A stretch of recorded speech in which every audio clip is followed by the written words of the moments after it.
partner, Dr. Paul Arnold, for giving me the opportunity to give this talk.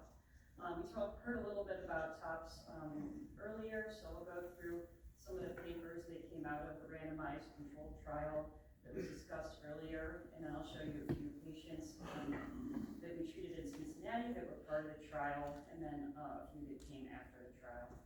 So we'll go through this a little bit quickly since Dr. Ferrara already discussed this. Why are we interested in dynamic stabilization?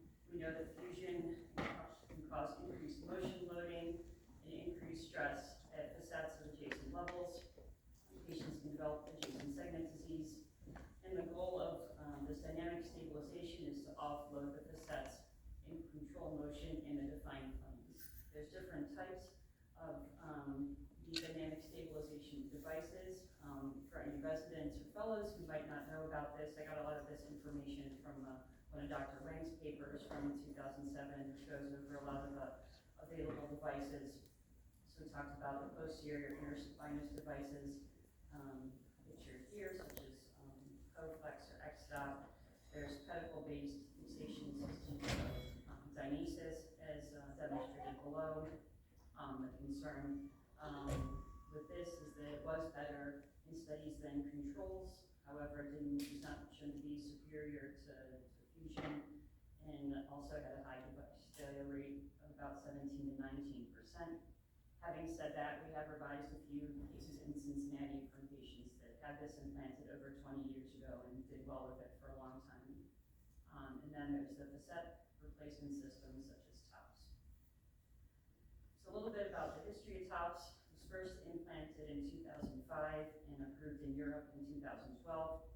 And then we had this first prospective randomized controlled trial, which led to FDA approval in the US in June of 2023. So there's going to talk about a few different studies, or a few different papers that came from this randomized controlled trial.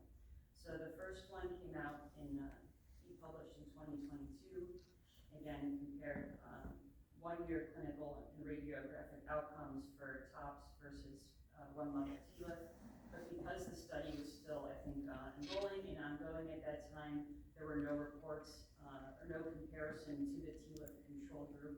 Those patients were not reported on because they were not allowed to due to the ongoing clinical trial. So it was just kind of compared to sort of known rates of improvement or adjacent segment disease in TLIFs.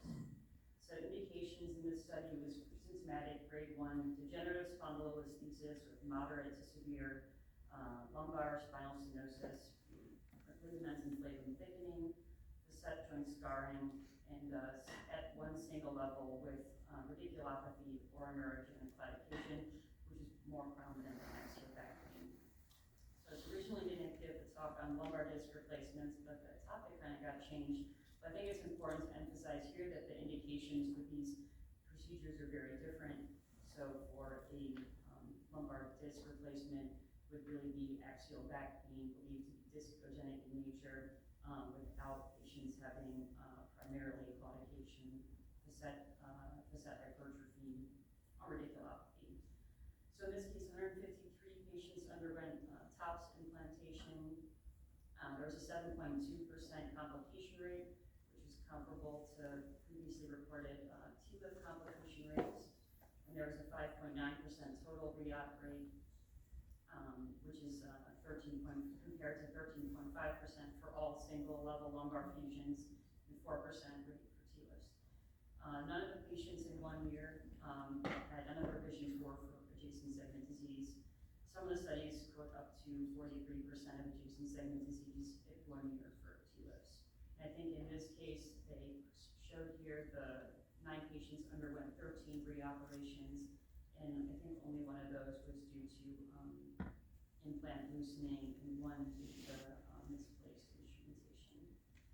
And then after that came the second paper from the randomized control trial. So in this case, we could actually compare to the TLIF control group. So now there were 170 TOPS patients and 79 TLIF patients, and then at this point we had 24-month follow-up compared to 12 months. We can see in the figure below at the bottom, they calculated an overall composite clinical success score, which was made up of the 4 no device breakage or disassembly, ODI improvement, and then not having any neurologic deficits. So overall, you can see that the overall clinical success was higher in the TOPS cohort than in the TLIF group. And then surgery rates for revision, removal, or supplemental fixation was 2.9% in the TOPS group and 6.3% in the TLIF group. No one in the TOPS group had surgery for adjacent segment disease. And then what I thought was interesting here is that only 3 patients, or 3.8% total, had revision for adjacent segment disease in the TLIF group, which obviously is very different from 43% that's quoted sometimes. Having said that, this is very specific selection of patients that were in the TLIF group and patients that had more multi-level pathology. For example, to explain why the rates here were lower than in other studies. So then this was a study from Dr. Arnold and Annabelle, a medical student, subset of these patients, 206 TOPS patients, 93 TLIF patients, and they wanted to see whether older patients or younger patients did better with TLIFs versus TOPS. So there's a significant ODI reduction in the older and younger TLIF and TOPS groups. However, in the older patients, when we compare the third set here, the gray bar compared to the gold one, that in the older patients who were older than 65, the TOPS did not outperform the TLIF in terms of the patient-reported outcomes. So, and then this also is a nice table in this study that kind of goes over some of the other prospective or retrospective trials that were done in Europe. So what about long-term? One of the concerns with Stenosis was that there was screw loosening. For the TOPS in the randomized control trial, there was only 1 at 17 months, and they attributed that to a pedicle screw. I think it was already placed a little bit lateral. And then the thought that it might be less in with TOPS is that there's crossbars that are spanning the same level as opposed to levels adjacent. Then there's another study here which only had 10 patients, but this was just retrospectively following them for 11 years. And one of them had radiographic adjacent segment disease 11 years, but was asymptomatic, and they described one patient with early device failure because the device somehow internally failed and locked in place. It required revision. And here's some cases that were done by Dr. Cheng in Cincinnati, and I can kind of give you an example of types of imaging and patient symptoms that would respond well to this. So this is a 70-year-old male with neurogenic claudication, degenerative spondylolisthesis. He did have a prior right L4-5 MAS decompression, had a grade 1 spondylolisthesis at L4-5 with some movement and dynamic imaging.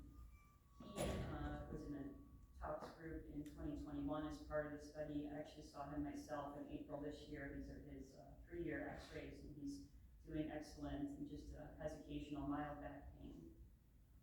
Another patient who was also in our study, in our site for the study, is a 59-year-old woman with several years of low back and left leg pain. You can see on our imaging here, also has the grade 1 spondylolisthesis, failed extensive conservative management. You can see on the axial view here that she has synovial cysts causing neural compression as well. Also underwent the 4-5 TOPS in 2021 and is doing excellent at 3-year follow-up as well, with 2-year follow-up x-rays here.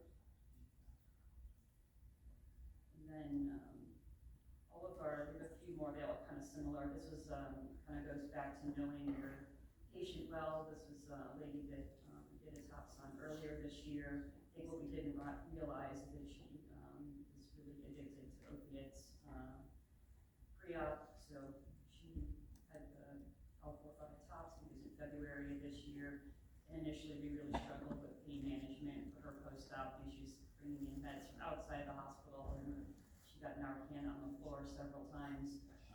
But somehow, 3-month post-op visit, she's actually doing really well and tells us that she's off narcotics. So I Honestly, she was the one that we were most concerned about in the patients we did this year, but somehow is also doing well. I'll skip over a few of these because they're a little bit similar. One of the things that we've noticed is once patients become aware that you're doing this surgery, then they want to come see you, and they come for possibly not classic indications. So I think we're seeing a lot more patients coming to Dr. Cheng's clinic that were requesting this specific surgery. So this is a 76-year-old gentleman who was overall fairly healthy. He had a 4-5 TLIF in 2019, and then presented with worsening claudication and right lower extremity pain. You can see that he had this 4-5 TLIF, and then at 3-4 above that, he does have a